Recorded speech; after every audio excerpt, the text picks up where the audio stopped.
Okay, so good morning, good evening, good afternoon, depending on where you are in the world. Thank you very much for joining us today for the second VIRL webinar. So I don't know how many people joined us for the last one. Maybe you had a chance to catch up with the WebEx recording. So we're going to be looking at a number of new features, new functionality that's going to be coming out in the next version of VIRL Personal Edition. So throughout the session, there are going to be a number of presenters. I'll introduce everybody in a moment. You have the Q&A panel, so if you'd like to pose questions, we will do our best to try and get through all of them. We have a number of people who are standing by to answer questions for throughout the session, so don't wait till the end.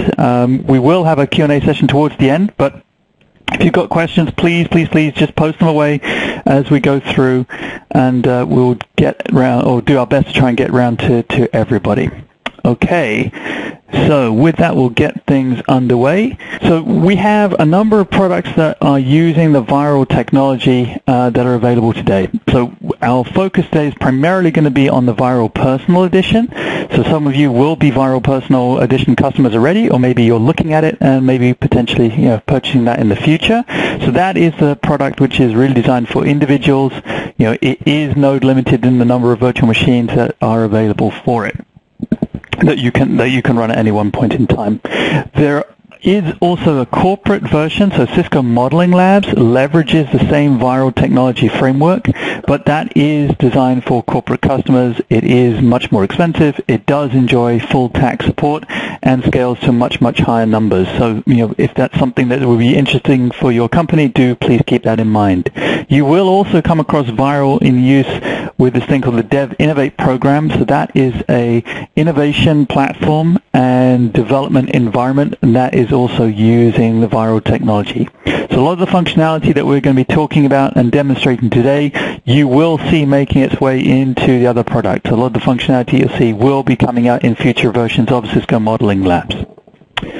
Okay, so just to run through what we're going to be covering today. So I'm Joel Obstfeld. I'm going to be covering an introduction to the Layer 2 switching capabilities that we're going to be introducing in the next version of VIRL Personal Edition. So we're going to be looking at the ASAv L2 virtual machine. We are not able to be joined by Ralph, but Ralph has been able to do a video for us. So he's going to be showing us in video the ASAv firewall virtual machine.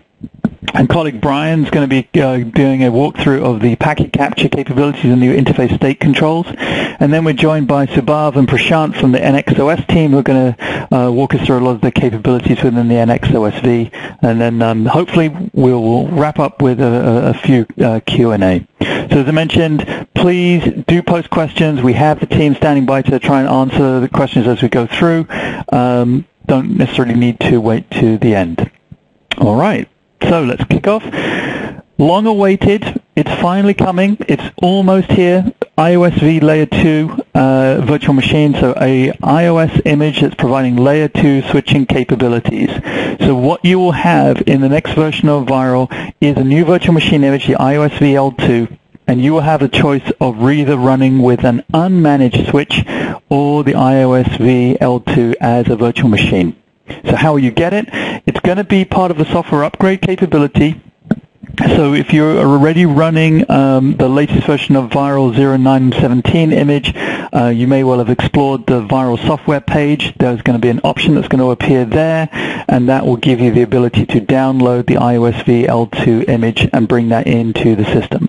Alternatively, if you're getting a new ISO or new OVA image, that ASAv L2 image will be bundled in there, and you'll be able to just start that up. It will appear as another icon in the palette. So it will be part and parcel of the VIRL distribution.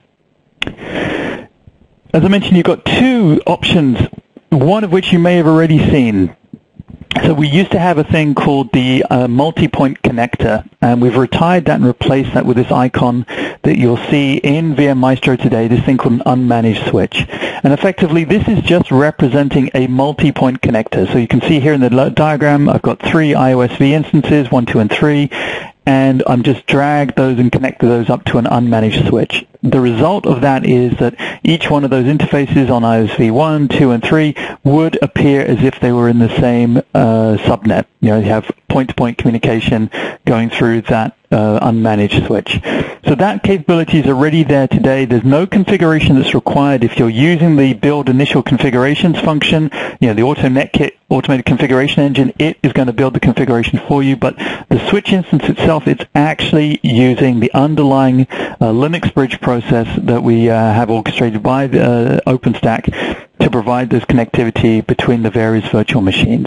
It is a transparent switch, so if you want to, you can go into those ASAv instances, enable things like .1q, set it up for trunking if you want, or just have sub-interfaces set up on the other side, and the switch will pass those packets transparently. So that functionality is already there today. Key thing to remember, this is a process that's running. It's there in the system already today.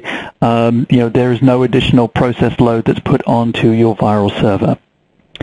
Okay, so ASV L2, this is a virtual machine, okay, so it's an additional virtual machine just like the ASV, the XRV, NX-OS, etc. It runs just like any other virtual machine and is configured in the same way. So a key thing to note is this does count against the 15-node limit, okay? It is a Cisco virtual machine. It does count against that 15-node limit. It is running the iOS 15.2 switch image, so it comes from something called the DSGS branch, provides 16 gigabit Ethernet interfaces. We grab one of those and use that for out-of-band management interfaces. And with its integration within VIRL, it's going to be automatically configured. So if you use the build initial configuration function, so that's the AutoNetKit engine, it will be automatically configured just like any of the other Cisco virtual machines. So you can literally do your drag and drop capability, push the button, and the ASV L2 instance will be configured just like all the other router instances and host instances that we have in today. The interfaces on the ASV L2 have a choice. They can operate in layer 2 mode or layer 3. So by default, they operate in layer 3 mode, but it is primarily there to provide layer 2 capability. So most of the focus in the testing has been into the layer 2 areas, not so much on the layer 3. It is layer 3 capable, but we are not suggesting that you replace all your ASV instances with ASV L2 instances and do this kind of hybrid thing. This is really designed to be a switch at the end of the day. But you can experiment with it, play with it. Just be aware, dragons may be in certain parts of the code. Don't be surprised if things pop out and go poof at you. You can have, and the system does have switch virtual interfaces, so SVIs, we're actually using that for out-of-band management. So we will list the features and functionality that you actually get within the ASV L2. As I mentioned, the automated configuration engine will build the configurations for us. And there are a couple of small rules, and I'm going to show you this in operation in a moment. But effectively, any interfaces that are connected from a host or a router to the switch will be set up in what is known as switch port access mode. Okay, and by default, we put all of those into a VLAN into VLAN 2. You can modify that, and I'll show you how you can do that, so you can set up which VLANs particular interfaces are being placed into. If you do switch to switch, then the system's going to understand that that's what you've done, and it's going to create an 802.1q trunk port between those two switches. Okay, so that, again, will be done automatically for you, nothing that you need to do if you're using the build initial configurations capability. All right, so let's take a quick look at this. I'm going to switch over now and show you the VM Maestro. Hopefully some of you will have seen this before, and give you a bit of a demonstration of this stuff. Okay, so hopefully you can now see my VM Maestro interface.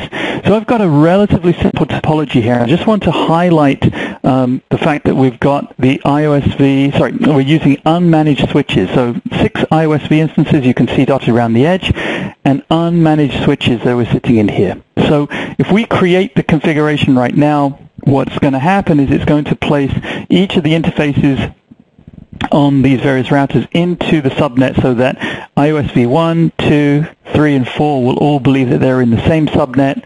3, 4, 5, and 6 are going to appear that they are in the subnet.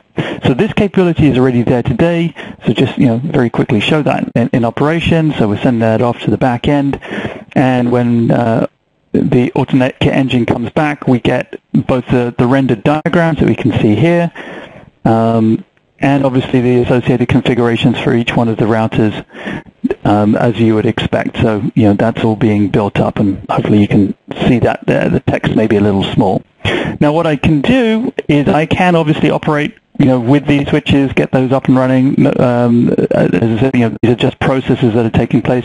But I can change these if I wish directly to IOSV L2 instances. I could delete these nodes from the middle here, take these unmanaged switches out, replace them with IOSV L2 instances, or I can actually, just change the type. So I can literally just select these two nodes, go to the node, and from the drop-down list, I'm going to now pick the IOSV L2 image, and that has now switched those over. The name stays the same, okay? So the name stays the same. Just for demo purposes, I'm just going to change that, get rid of the unmanaged text from the front. There we go. Okay, so now when we run that configuration engine, off we go. So we will end up with the same resulting topology, no difference. Okay, exactly the same resulting topology. So if we take a look, for example, at the OSPF view of the world, the switches disappear from the diagram because, of course, they're not participating in that view. But a key piece is if I now click on one of these nodes and take a look at the configuration, hopefully you can see here, we've got a full iOS-centric switch configuration being created with the various ports. You can see they're defaulting, being put into VLAN 2. So all of that is being created for me. So if I start this simulation up, I'm going to end up not with 6 virtual machines running, but actually 8 virtual machines running, 2 of which being those IOSV instances. IOSV L2 instances. Okay, now I want to show you a couple of the more advanced features that are in here. So I'm going to just flip over to a more complex topology. So in here, what I've got is some switch-to-switch links. You can see here, we've got 1, 2, 3, 4 switches in here, a series of hosts dotted around the edge, and a couple of routers that have popped up at the top. Now, I just want to show you how we can then set these things up for VLAN operation. So if I select the server, I get under the node editor the interface here. So if I click on ETH1, under Properties for the interface, under AutoNetKit, there's now a VLAN field. And here I can set the VLAN tag. So here we can see I've got VLAN 20 that's set on this particular host. Again, click on that node. Here I've got VLAN 30. If I pick up this server on the other side, click on its interface, here we can see VLAN 30. VLAN 20, and the same thing applies for the routers. So if I go up to the router here, I've got 2 interfaces, one in VLAN 20, one in VLAN 30. Okay, so if I take this environment, run this through AutoNetKit, I want to take a look at a couple of bits that are going to pop out here. So now we've got our environment. One of the views I can look at here, so the layer 2 connectivity. So if I put it into layer 2 connectivity mode, it's now showing me the broadcast domains that we've actually got enabled. So here we can see that we've got a server that's connected in, and we can see what's actually in that domain. So you can see some of the devices are now grayed out, but we can see that that server is now connecting up to IOSv1, IOSv2, and server 4, because that's in the same VLAN. If I drop it to the layer 2 view, now I get a slightly different view. So here I can see a switch which is representing VLAN 20, another switch which is representing VLAN 30, and here we can see another switch that's representing VLAN 40. Okay, so we can see all of that functionality in place through the diagrams. Okay, so what does this actually look like when we're in simulation? So in the best traditions of live demonstrations, here's one I started earlier. So the simulation is up and running. We can see the list of nodes that we've got here. So what I'm going to do is I'm going to connect into the IOSV L2 number 3 that's over here. So I'm going to jump in. Okay, so hopefully we can see. And so show interfaces trunk. Okay, and we can see that we have a series of interfaces that are already up and running. Again, using the automated configuration engine, it's built the configuration for us. We can see we have a series of interfaces that are in trunk mode. We mentioned we've got VLANs 20, 30, and 40, and we can see that the configuration that's been built, here we can see interface in VLAN 20, 30, 40, and then we can see we've got two interfaces that are in trunk mode, and there's the one interface that's set up for the out-of-band management. Similarly, if we take a look at the MAC table, so here we can see show MAC address table, and we can see the various MAC addresses that have been learnt. And I'm just going to do something now. I'm going to go into the server instance and send traffic from one server across to the other. So connect in to server 1, connect in to server 4, and just pop that window over the side there. Okay. Oops. There we go. Without typoing. Alright, so let's see what IP address have we got here. Okay, so 10.0.0.2, so we're going to send traffic across from one side of the network to the other side of the network and pass that over those switches. So we can see we're pinging across that. So that traffic is then going to be passing up. There'll be some forwarding decisions that's going to be made, but that traffic is now passing from server 1 over those layer 2 switches out through ASDM L2 number 4 and hitting server 4 on the other side. And just so we've got that one going, let's just stop that. And if we do a trace path, so again 10.0.0.2, so we can see that as far as the system is concerned, that is a direct hop. Okay, so it's not seeing any of these switches, it's not hitting any of the routers, we're actually doing a direct hop. So hopefully that gives you a bit of a sense as to some of the functionality and capabilities that you would expect to see with this system. As I said, this is an iOS-based, this is an iOS-based switching system, so this is not a Nexus system. So the functionality you see, the command syntax, etc., that you would expect to see, obviously this is iOS-centric.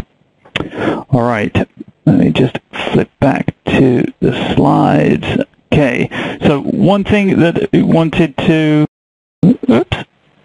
go through the features that you can expect. So by default, the automated configuration engine is going to give you the layer 2 forwarding setup, the switch port, the .1 queue, trunking and VLAN, and also spanning tree is all handled. Additional capabilities, these are ones that obviously you can work with and experiment with. You can see so port channels, port ACLs, SVI. The layer 3 forwarding suite is there, as is the routing protocol suite, but as I mentioned, be careful. The focus of this image really is the layer 2 capability. Not so much work has really been done in layer 3, but yes, all the various routing protocols are there. Okay, so hopefully that gives you a sense as to what's coming. As we mentioned, it will be there in the next version of VIRL, so hopefully that will be something that you will make use of and enjoy. And with that, I'm going to hand over to my colleague Valerie, who's going to run us through to the video that's going to come up from Ralph. Valerie. Hey Joe, thanks. Grabbing the ball. Sure. Okay. And if everyone can see my screen, I'm going to start playing the video for Ralph. Hi, my name is Schmieder, and I'm going to show you in this session here how to download, modify, install, and use an ASAv image within VIRL.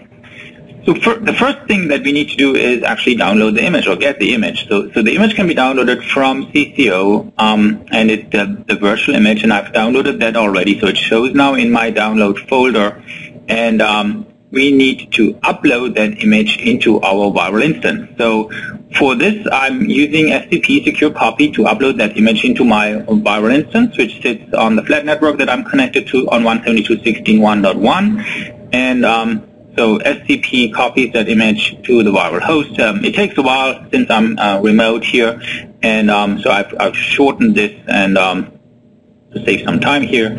So the upload is now almost finished. It takes up to, I think it took like 5 minutes, right? 5 minutes. So once we've uploaded that image onto our VIRL host, we need to modify it in a way so that we can use the serial console for console access. If we don't modify the file, then the console of the ASAv will be the VGA console, if you will. So we would be able to see that console using VNC but what we actually want to have is that the console output will be shown using the console option within VM Maestro, and that's what we are doing now.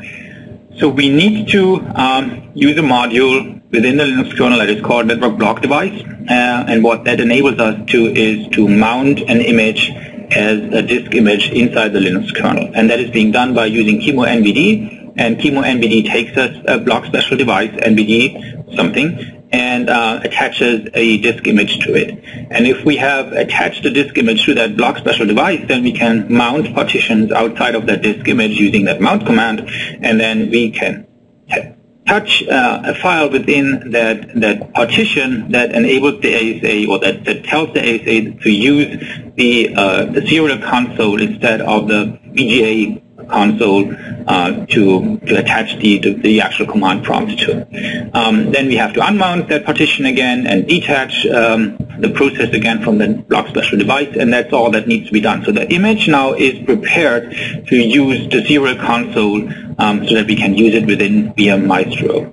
Now we need to import that image using User Workspace Management into VIRL itself. So we are using images and adding the image. We can give it a name if we have multiple different versions of ASAv. If we leave that field empty and just put the version number into the release node, this will be our standard ASAv instance.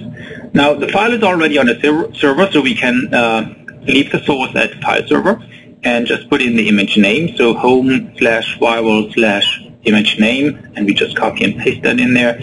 And another change that we need to make now is to change the virtual interface card type from VIRL.io to Intel E1000, and that property is going to change in the future, but right now we still have to make that change. So in the next version, that property will be changed to E1000 by default, but as I said, we need to do that manually right now. So the image has been created.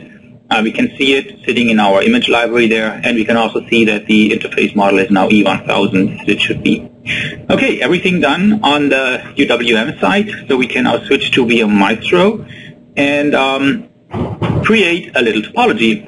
But first of all, we need to actually make sure that the ASAv is showing within our palette. So we're grabbing the latest node subtypes from the VIRL host, and we need to make sure that this says true, and we need to double click it and click apply and OK, and now the ASAv shows up in our palette. Now we can create a topology, use an ASA, use a flat object or flat network connector, and also a little server for the inside, and then connect these guys using the connect tool. And the next thing that we want to do is give some hints on what's inside, what's outside, what's the security level, and we can do this within VM Maestro. So we need to select the ASAv node and then go to the node editor, select the appropriate interface, and then go to AutoNetKit, and then we have a field there that says security level. So on the outside we put 0, which means outside, lowest security possible. Go again to the properties of the node, and then click security level again here and insert 100, which is the inside. And now we have told ANK to create a configuration using these values, and we have now a working configuration on the ASA that can be used in simulation. So as you can see, we have interface configuration for the outside with security level 0, for the inside with security level 100, and some management interface that we're using, and some management access for Telnet, Secure Shell, and ASDM, and some very limited default configuration. So that's all that ANK does. It gives you default access to the device, and everything else needs to be done using ASDM. Now, if we fire this up, we will see this error message. And the reason for this is that there is a problem upstream with OpenStack if it comes to flavors with different capitalizations. So it's a different thing than ASAv with capital letters versus ASAv with lowercase letters. That has been addressed with the bug, but right now that error is still present. And to circumvent this, we have to manually select the appropriate flavor and the appropriate image. And if you see that error, then just make sure that the image has been specified explicitly using these fields. And now we can fire up the simulation. And as you can see, it takes a while to create the instances, but they should go into active and then we can actually open up the console and we see the ASAv boot. Now this has been sped up. This usually takes a while to boot, especially since the ASA goes through a reboot cycle. So if it spins up for the very first time, it will realize that and will then go through a reboot again. But as soon as that has been done, we will have a prompt, and we can log in and we can enable. An enable password is Cisco, and now we have a fully booted, fully functional ASAv. So it is unlicensed, so that means that it has restricted throughput and it has restricted entries in the connection table, but is fully functional, and we can definitely play with it, use ASDM and use rules and whatever comes to mind using ASDM and ASAv. Now, to use ASDM, we will fire up our browser, put in the IP address of the ASAv, and be able to access ASDM. So what it does, it presents us with a self-signed certificate. Now we have to acknowledge that, and it will bring up this boot screen or initial screen here, and from here we can choose that we want to run ASDM, and that is a Java Web Start application, so we have to go through all these various prompts of, I really do want to download this, I really do want to run this, yes, please run this, and we get to this screen. Username is empty, password is Cisco, so this is just the default. We can change that later in ASDM if you want to, which after successful login downloads the latest software from the ASA and brings up the ASDM window, which shows us the dashboard. And now we are logged into ASAv using ASDM, seeing the log file, seeing the version, license, and so on and so forth, seeing the interface configuration, and also be able to launch the event viewer, and we see events coming in here in real time. So, and to show this, just doing a ping on the public interface, on the outside interface here, and we can see the events or the log messages show up in the live event viewer. So that's pretty much it. It concludes this little demo. I hope you find this useful, and see you there. Thank you. Handing the ball to Brian now. Okay. Hi, everybody. I'm going to provide a short overview of a couple new features that are coming in the next version of VIRL. This is interface control and packet capture capabilities. So you'll find these when you look in your User Workspace Manager, and when you have a running simulation, you'll be able to see these new capabilities when you look at the interfaces that are listed for a simulation, and I'll show you that in a moment. So interface state control. There's two main states. There's a soft down state and a hard down state. The soft down state basically disconnects a node from the rest of the nodes that are in the same simulation. So I've tried to illustrate that by the broken line that's inside of the switch there. The node itself will not notice a 5-state change, so it doesn't see that the Ethernet connection has gone down, but the routing protocols will react after their hold timers expire. And this applies to iOS XRV and ASAv. So in this case, with the soft down, the node is isolated, but the 5 stays up. In the hard down state, the interface does actually go down, and the routing protocols, of course, react to that immediately, as do other protocols that track interface state. And this is the mode that applies to iOSv, CSR1000v, and NX-OSv. And I'll be showing these in a moment. So the next feature is packet capture, and it too has two modes, one of which on the bottom here is a mechanism where the packets that are captured for a specific interface are written to a file. That file is accessible on the UWM, and it can be downloaded to your PC and then played by any PCAP capable application. The second mode, which I'm showing on the top, is the remote PCAP. In this case, the packet capture is written to a live TCP port, And you can then use a mechanism on a remote machine to send that to a file and then watch the packets being captured to that file live again with your PCAP application. So there is some flexibility with that feature. You can limit the capture on the amount of time, on the number of packets, on the size of the capture. You can also filter using various filters that apply to the PCAP protocol. And the TCP port can either be auto-created or selected at the time of the capture. And as I mentioned, the capture files are persistent until they're deleted or until the session is ended. So I'm going to switch here to sharing my desktop. And I have a simulation running already. It's quite simple. It's 3 routers and 3 servers. And 2 of the routers are IOSv, west and south, and one of the routers east is XRV. So this is the User Workspace Manager, and I have the simulation running. And you can see if I click on the simulation, the traffic capture section and the interfaces section. And we have the ability on all of the various interfaces to either update the state or create a capture. But before I do that, I'm going to go to West, and this is a running simulation, as I said, so we can do things like show CDP neighbors, show IP OSPF neighbors, and we can see that we've gotten our adjacencies established to the other routers in this simulation. Now I'm going to go back to the User Workspace Manager, and on West node, the interface that I'm interested in is 0.1. That's the connection that goes east to west. So I'm going to update the administrative state to down.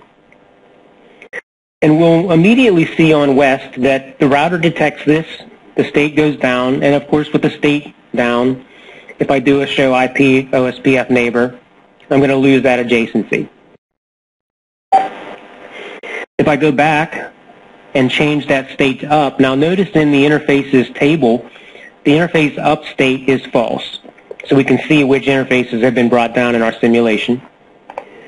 I can go back, update the administrative state to up, and it may take a moment, but we should begin to see the link protocol come back up on the interface, and the OSPF adjacency will be formed right away. Okay, so I'm going to do the same on east. Now east is the XRV node, and we can see here,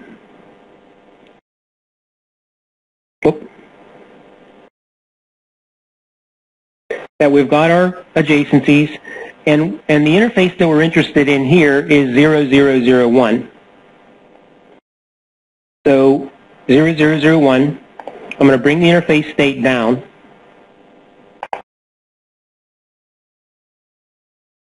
But note here that we're not going to see any notice of the state change. And if I do a show IP OSPF neighbor, of course the dead time I had to hit it right at the beginning, the 40 seconds, that dead time, we're not going to see any change on this router until that dead time expires.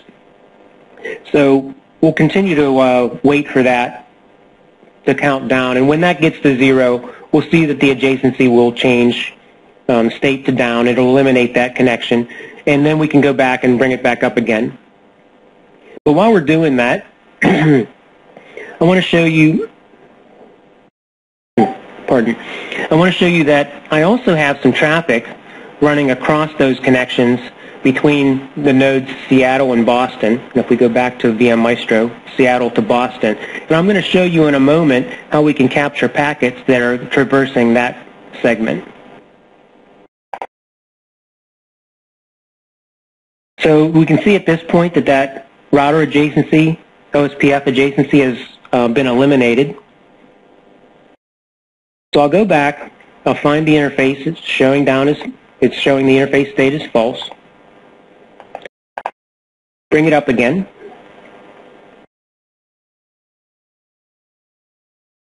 And we should see right away that the interface is up. So this is a good way for you to test various behaviors of routing protocols and other features within your network. You can bring the interfaces up and down. Just remember that with XRV and ASAv that the hold timers are going to have to expire before you see any indication. So now what I want to do is to show the packet capture capability. So the interface that I'm interested in is 0002 on the East router, because that's the one that connects to Boston, and I have a couple pings running from Dallas and from Seattle up to Boston. So I'll go to that interface, and I'm going to begin a packet capture. Now we have two modes, offline and live. I'm going to do offline first, and in this case, I'm going to say that I want to capture 10 packets. So I'll create the capture. I can go into the traffic capture section up above, and I can see that that capture is running. Now I only wanted to get 10 packets, so that's not going to take very long. And when I do a refresh, I'll see that that packet capture has stopped. So I can click and I can say fetch captured data. It'll download to my PC, and then I can open that file in Wireshark, and I can see that I have indeed captured those ICMP packets, and there's 10 of them because that's how many I told it to capture. So let's go back, and I want to do another capture, but in this case, I want to go do a live capture. So I'm going to tell it I want it to put the packets on the port 40,000. I'm going to go ahead and let it run, so I'm not going to set any limits. So as that starts, I can go back to my PC and I can use Netcat to capture that to a file. So I've started that, and in my downloads, I should see that file. I can open it, and again, once again, we can see that I'm capturing the packets. But in this case, I'm capturing beyond 10, and if I do a Control-R to update, you can see at the bottom that the number of packets that I'm capturing is increasing. So this is one of the mechanisms that you can use to do a live packet capture on an interface. So I'm going to go ahead and close that again. Go back. I'm going to stop that capture and start another.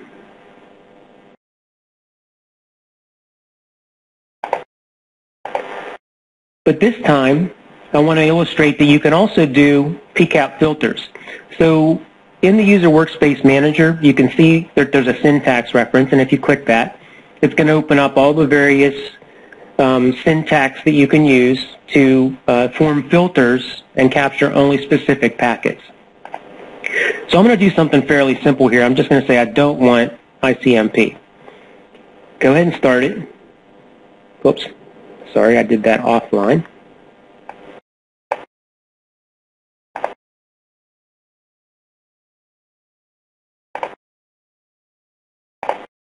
I want it live. I'm going to put it on port 50,000 and not ICMP. Create.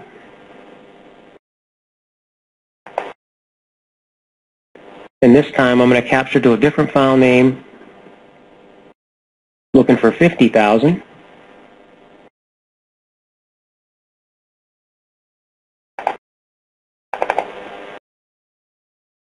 And we can see in this case I'm not capturing the ICMP anymore. I'm just capturing the OSPF packets, which are sent even though it's a server interface.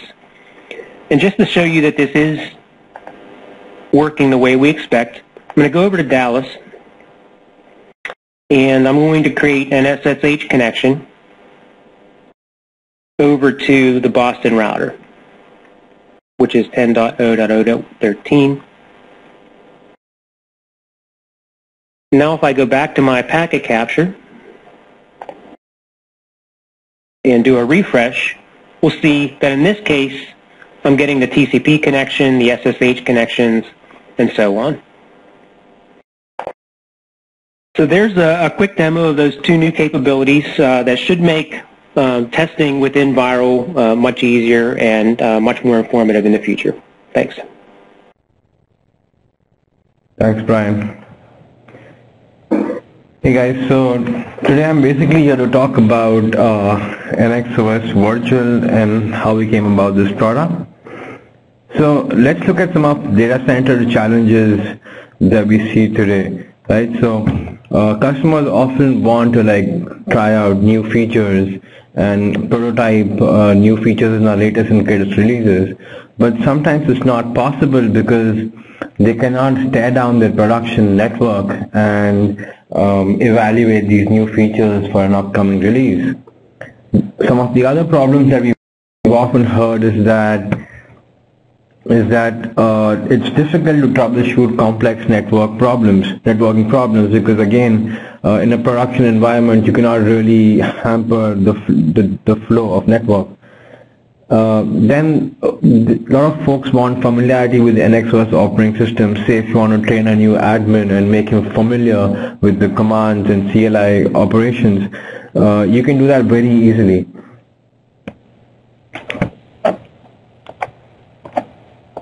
So as part of all these challenges, we decided that the best way to resolve these is you cloudify NX-OS, and that's how we came upon the virtual NX-OS. With this, you can easily evaluate new features before it hits production. So imagine you had to scramble earlier to get a switch, then configure it, power it, attach all the cables, and then even scale wasn't possible, right? Max you could purchase 1 or 2 switches, but not scale up to say 50 virtual machines.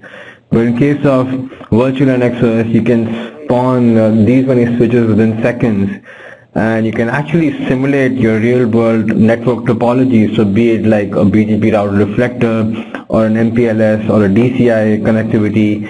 So you're able to scale within seconds and actually simulate your real-world production traffic. That's really the power of having a cloud solution, and therefore we introduced NX-OSv or virtual. And basically it's simulating the Nexus switches which is running as a virtual machine. An important point to note is this is not an emulator, because the software data plane does not emulate the Nexus hardware. And so it can be treated as a reference platform, because typically it can emulate the Nexus 6K going forward, the 5K and other branches as well.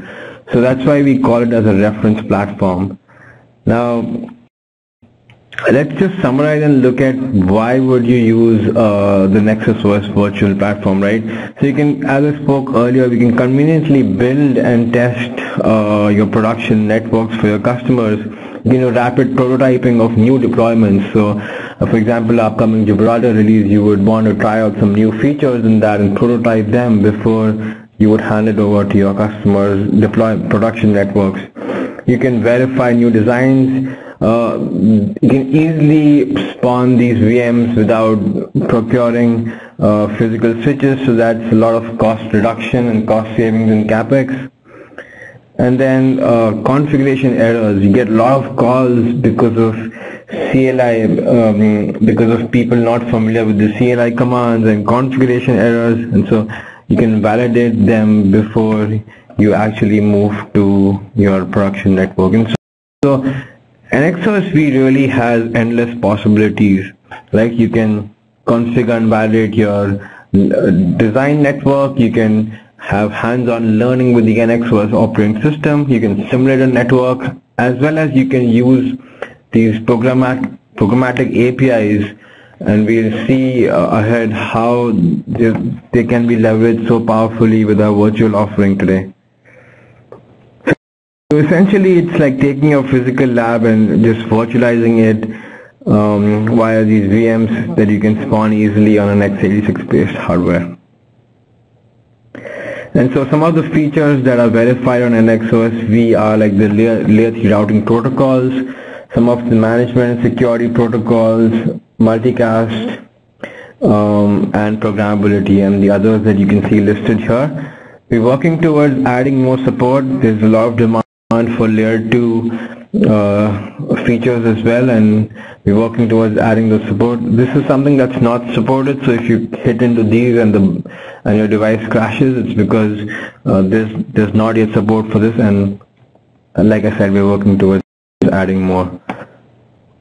And now let's look at some of the real-world use cases and success stories that we've seen with our partners and customers who actually deployed NX-OS Virtual in their lab and are using it for all the use cases we discussed. So first is how you could use it for programming with NX API. A lot of demand and huge success with that. And then the layer 2 technologies, just Fabric Path, and how you could use that in VIRL and create a topology, as well as DCI using BGP and MPLS. So now let's turn on to Prashant for more on this. Hi, so it's actually really early for Prashant at this time, so we're going to play a video recording of his portion. The NX-OSv and the features which are available and currently and verified on the NX-OSv. So I would like to take you through some real-world use cases, and by real-world I mean to say is these are the use cases which is widely used by the field, and a lot of customers and the field have got benefited through these use cases. So the first use case which I'm going to talk today is about the programming. So the current VIRL, the NX-OSv version, which is active with VIRL, as of today it doesn't support the NX API. And the NX API is a programming language which can be utilized by it's a feature on the Nexus switches which enables the switches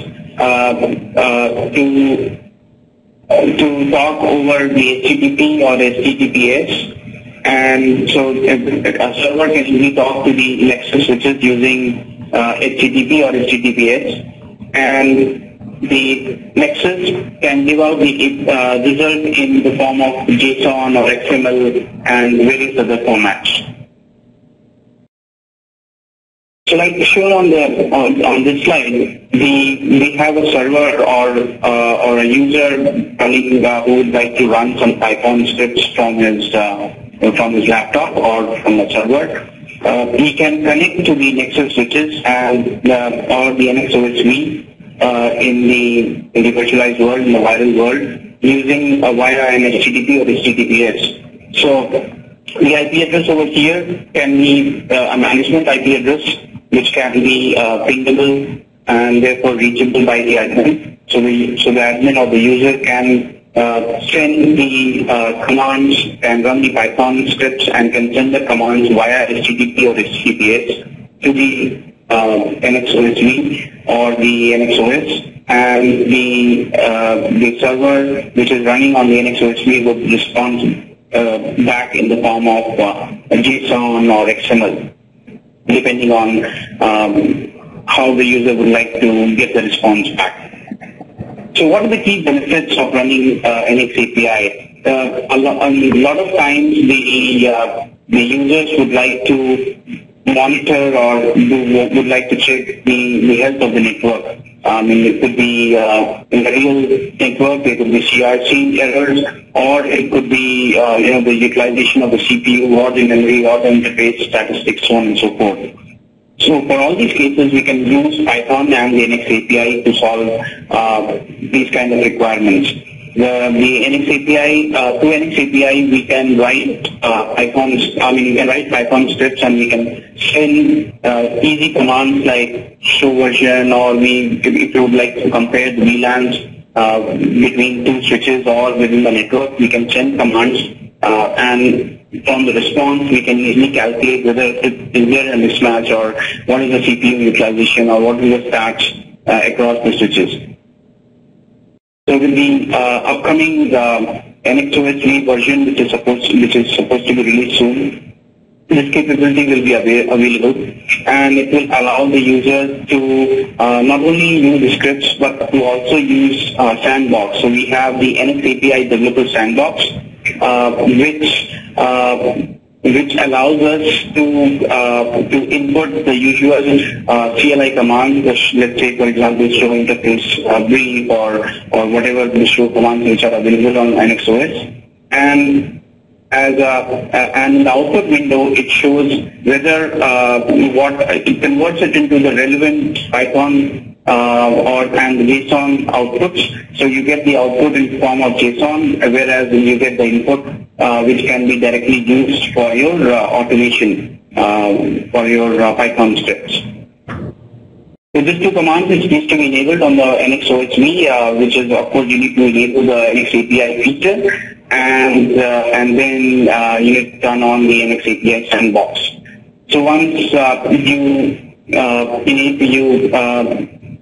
enable these two commands on the NX-OSv, it will allow the user to connect to the developer sandbox using the management IP address. And for example, if I give a show version CLI, it will show the equivalent output in the form of JSON, and then we have an option whether we would like to capture the input in Python or in XML so that we can reuse it in our scripts. So I would like to talk about the other two use cases as well, following which I'll get into the real demo. I would like to skip this right for a while. The second use case which I would like to talk today is about the fabric path. So as you know, fabric path is widely used. I could see from some of the Q&A. The fabric path is a very important feature for CCI as well. So this NX-OSv allows us to configure fabric path, especially the control plane features. So somebody, if you want to understand the tree, so right now we support, by default we support 2 trees. And if somebody wants to understand how the trees are formed, how the convergence happens in the control plane when the trees are toned down, all that can be understood very easily by using NX-OSv.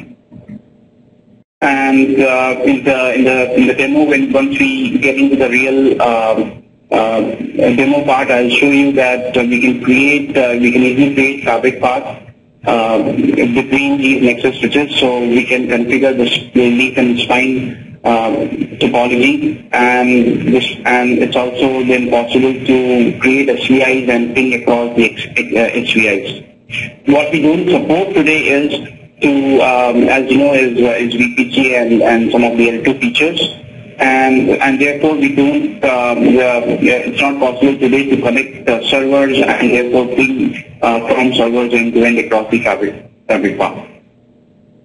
The third use case which I would like to talk about is about DCI. So we have numerous features, MPLS features especially, which are coming up as part of the latest 7.2 release, and again 7.2 release will be packaged with the VIRL very soon.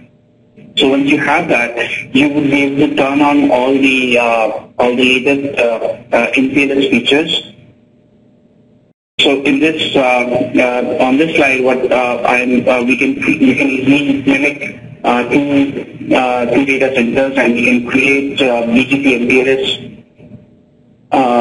We can turn on BGP MPLS features, and which will allow the two servers which are sitting in two different data centers to talk to each other. So we can for example, ping from server 1 to server 2, server 3.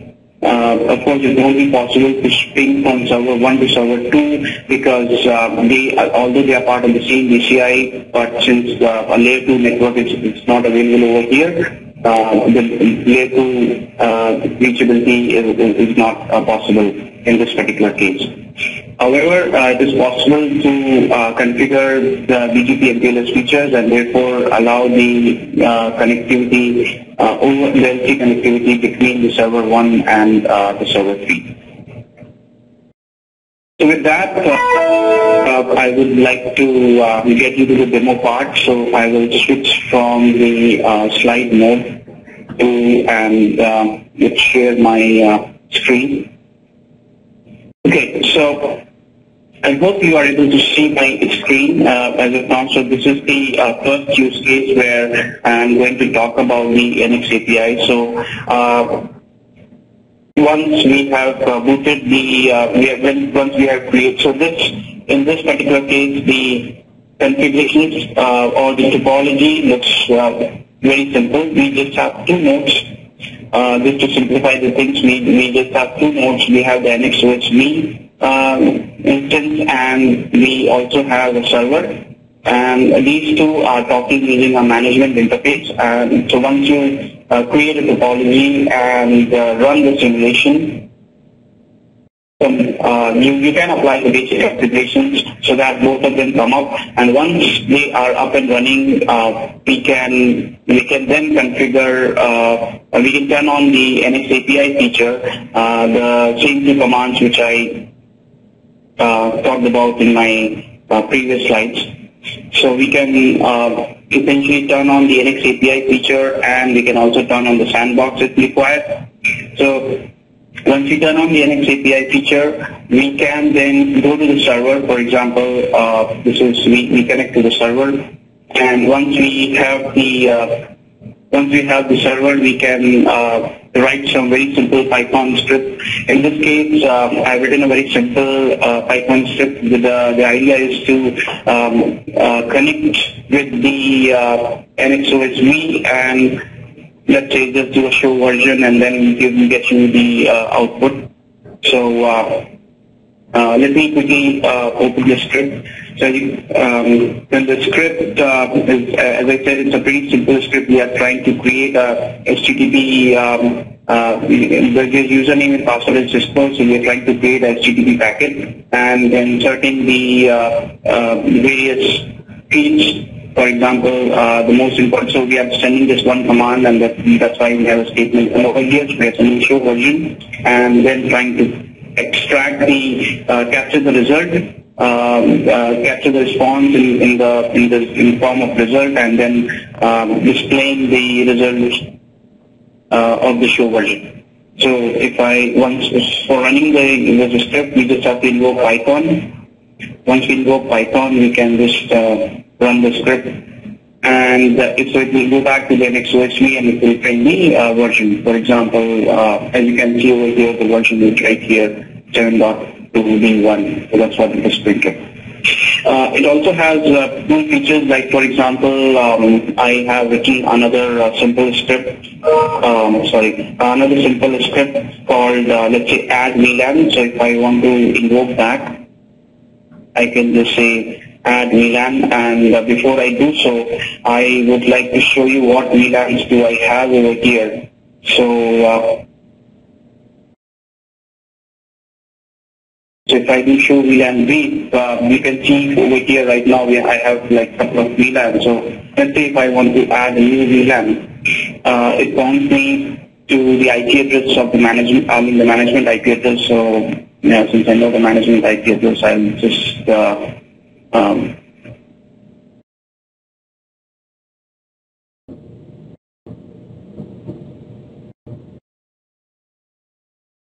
so once I punch the IP address, it asks you what kind of VLAN or what is the VLAN ID which you would like to create. So let's say if I want to create 150, it will just create 150 over here. And let's say it has created, so yes, it has created the VLAN 150, which was of course not there earlier. So basically, I mean, this is just a very simple example, but we can use Python and NX API to send and configure and then compare various things in order to monitor the health of the switches and the fabric. So the second use case is about the fabric path, and over here, in this case, I have created a fabric path network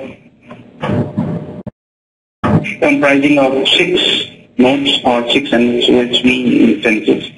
So the idea is to simulate leaf and spine, and therefore create a fabric and to study various trees. So if we get into the switch, we have the switch one over here, and let me run a few commands. just to demonstrate the configuration of it over here. So I have a very simple setup. I have a fabric path, and each of the switches I have set the switch ID 1 through 6. And as you can see that if I want to see whether the ISIS is running, you can see here that the ISIS is running, and I am able to see the various switch IDs 2 through 6 and on the switch 1. Now, let's say I've also configured SVIs on switch 1 and switch 2. So this is the switch 1, and this is switch 2, wherein I have configured the IP address as 10.0.0.2 on the VLAN 10. So let me try to.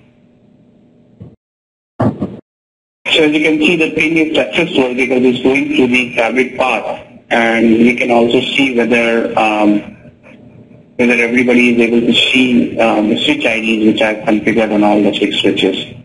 So this is the switch 2, and I've configured switch ID 2, and it is able to see all the other switches. So net the idea which I'm trying to impress upon is that the current NX-OSv version supports things like fabric path and BGP, and the newer version, which is about to be released soon, 7.2, will also be supporting NX API, wherein you can do a lot of automation using the Python and NX API. So that leads towards the end of my part of the presentation. I would like to pass on the ball back to Christian. All right, so thank you, Subhav. Thank you, Prashant, for that.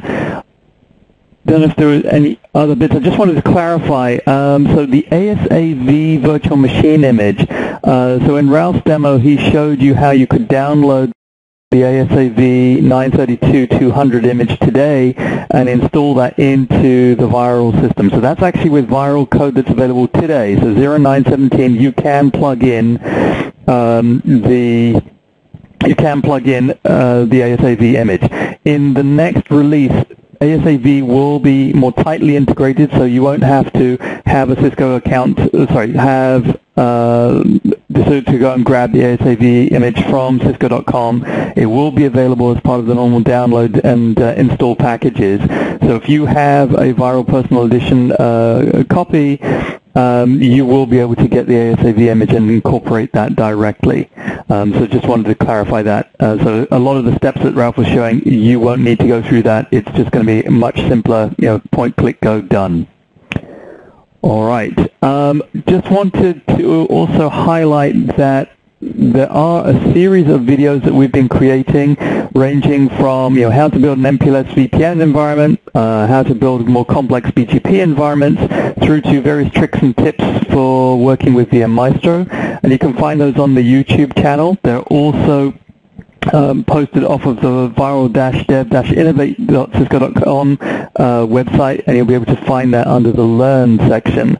So those videos are there, and if there are particular topics that you'd like to see a video on, or a how-to, please do let us know. Please post that on the community support forum, and we'll try. We can't promise to cover them all, but we'll try and make sure that we do try and particularly if there are popular topics that people are voting for or plus wanting for. Fantastic. We will try and make sure that we get that. Okay, so just like to wrap up by thanking you for attending. Thank you for spending the time with us. Thank you to all the panelists who've contributed today, to Subhav and Prashant, Brian, Ralph, Valerie, Jocelyn, and all the guys who've been helping answer all the questions. So Patrick, Scott, Ed, Simon, thank you for all your help today. And hopefully we'll see you all again in the webinar, which will be towards the end of April. Thanks you very much for your time.